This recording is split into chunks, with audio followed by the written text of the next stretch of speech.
एक गांव में एक साधु रहता था। वो साधु जब भी नाचता था तब बारिश होती थी। इसलिए जब भी गांव के लोगों को बारिश की जरूरत होती तब वो उस साधु के पास जाते और नाचने का अनुरोध करते। साधु के नाचने पर बारिश हो जाती थी।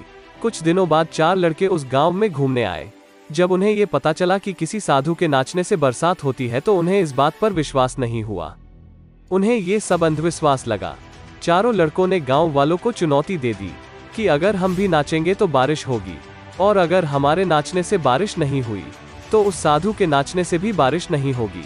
अगले दिन चारों लड़के गांव वालों के साथ उस साधु के पास पहुंचे।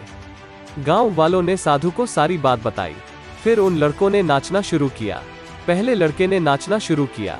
जब 1 घंटा बीत गया तो लड़का थक कर बैठ गया, पर आसमान में एक भी बादल नहीं दिखाई दिया।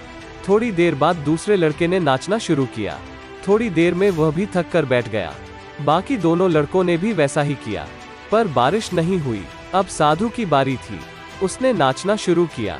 1 घंटा बीत गया पर बारिश नहीं हुई। चारों लड़के हंसने लगे। नाचते नाचते 2 घंटे बीत गए, पर बारिश नहीं हुई। साधु रुकने का नाम ही नहीं ले रहा था। धीरे धीरे शाम ढलने लगी कि तभी बादलों की गड़गड़ाहट सुनाई दी और थोड़ी देर बाद मूसलाधार बारिश होने लगी। ये देखकर चारों लड़के दंग रह गए और साधु के पैरों में गिरकर माफी मांगने लगे। फिर साधु से पूछा कि बाबा ऐसा कैसे हुआ कि हमारे नाचने से बारिश नहीं हुई और आपके नाचने से बारिश हो गई। साधु ने जवाब देते हुए कहा कि जब मैं नाचता हूँ तो 2 बातों का ध्यान रखता हूँ। पहली बात तो मैं ये सोचता हूँ कि अगर मैं नाचूंगा तो बारिश को होना ही पड़ेगा, और दूसरी ये कि मैं तब तक नाचता रहूंगा जब तक कि बारिश ना हो जाए।